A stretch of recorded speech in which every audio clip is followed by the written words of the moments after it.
Vietnam War was a violent chapter of the Cold War that took place in Southeast Asia and lasted from November 1st, 1955 to May 15th, 1975.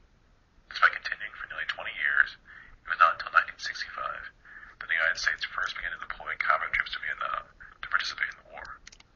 After watching a war play in Vietnam for almost 10 years, President Lyndon B. Johnson decided that in order to convey a strong national policy of anti-communism to other countries involved in the Cold War, the United States had no choice but to become involved militarily. This is a part of America's anti-communist strategy of containment, in which the United States believed that communism must be contained in order to keep it from spreading to other countries, and eventually throughout the world. This phenomenon was known as the domino effect. In terms of the reason for the U.S. getting involved in the Vietnam War, at that time it was the height of the Cold War, as it was referred to, and the communism, countries like the Soviet Union and China, they were pretty rapidly taking over a lot of smaller countries out in that part of the world. And so starting with President Eisenhower, but then really President Kennedy and then President Johnson, they determined that the U.S. needed to take a stand, and they decided to make that stand in Vietnam and to help the South Vietnamese prevent the North Vietnamese from taking over their country and having it become a communist country. So those were the reasons why the U.S. decided to get into Vietnam at the time. Now, as far as whether I agreed or not with those reasons, at the time I did agree with those reasons. I felt that it was a valid reason why our country needed to help a smaller country, a democracy at the time, try to resist the spread of communism. Later on, however, the more I learned about the situation, it became clear that Ho Chi Minh, the leader of North Vietnam, was more of a nationalist rather than a communist. In other words, he was more concerned about having independence for his country than necessarily taking over other countries. He did want to unify Vietnam into one country, unite North and South. But later on, I became very skeptical about the validity of those reasons why we got into the war, and I was very much in favor of our getting out of that war as soon as possible. Although diplomats and strategists from the United States had been stationed in Vietnam since soon after the start of the war, it was only when the U.S. base in Da Nang was attacked by the Viet Cong in 1965 that combat troops were sent in. The first military personnel to arrive were the members of the 9th Marine Expeditionary Brigade, an elite branch of the Marines that was soon followed by many other soldiers from many branches of the military. In fact, the number of U.S. troops in Vietnam surpassed 200,000 before the end of 1965, their first year of occupation. As far as daily life as a soldier in Vietnam, it was terrible, in a word, in a life-threatening environment every day. And unfortunately, I lost exactly 25 West Point classmates lost their lives as young officers in Vietnam. None of them reached the age of 27 before they were killed. They all are buried up at West Point at this time. So the daily life as a soldier was not a very pleasant one. As far as throughout the war, many young American men were given the chance to protect their country by serving in the military, be it because they were drafted or because they chose to of their own free will.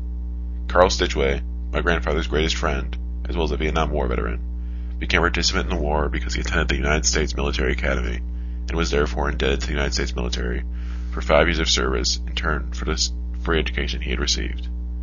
At the time of his acceptance, America was at peace, but upon his graduation, he and his fellow officers were sent to fight in Vietnam. Stitchway first began serving as an officer in the 173rd Airborne Brigade, part of a specialized branch of the Army known as the Army Rangers. However, he was soon promoted to first lieutenant and finally to captain. In terms of my decision to go to West Point and the implications to Vietnam, Vietnam actually was not on the radar screen when I was a senior in high school and making a decision to go to West Point. had never heard of the country and was not aware of anything going on at that point in time. And the reasons I went to West Point, my mom and dad loved General Eisenhower, and the fact that he was a graduate of West Point was something that was motivational. And also there was a fellow by the name of Pete Dawkins, who was a cadet up at West Point when I was in high school, won the Heisman Trophy and was a great guy. And so that's what attracted me to West Point, and I was very happy to get in. Moving to the next question, was the specific job in a unit.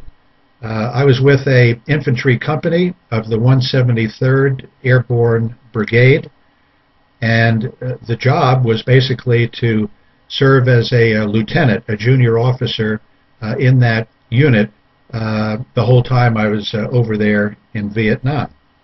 As far as the unit's job, our company's job, 173rd Airborne Brigade, very bluntly, our job was to kill or capture as many enemy soldiers as possible, and at the same time try to help the innocent civilians in the area where we were working, up near Laos, Cambodia, and where Vietnam came together to help innocent civilians stay safe. So that was our job.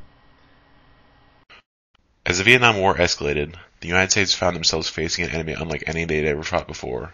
In fact, the United States Army was matched against two different yet equally challenging forces. There was the North Vietnamese Army, the National Army for North Vietnam, that used standard warfare techniques, and the Viet Cong, a communist rebel group based in South Vietnam that supported the North and used guerrilla warfare. These guerrilla warfare tactics, mastered by the Viet Cong, allowed them to blend with the jungles as well as the local civilians. Thus, they would be able to ambush the U.S. soldiers by making it impossible for them to tell the difference between them and the innocent people they were fighting for before it was too late.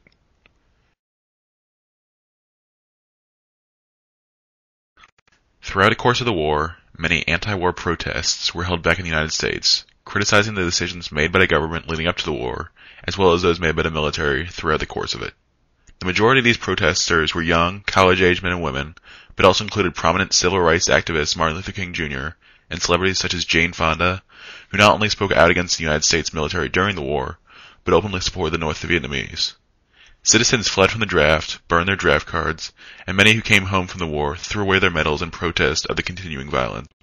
The tension between the portion of the population that supported the war and those who wanted it to end soon grew to the point where violence ensued, leading to arguments, riots, and even shootings and death. As far as the media's portrayal of the war, I thought it was often unfair and misguided, and I felt the focus of the media should have been more on the civilian leadership, the president and his cabinet and his senior leaders. In our government, the civilian leadership are the ones who make the decisions. The soldiers are only the ones who carry out those decisions, and I thought that the role of the soldier was often unfairly portrayed.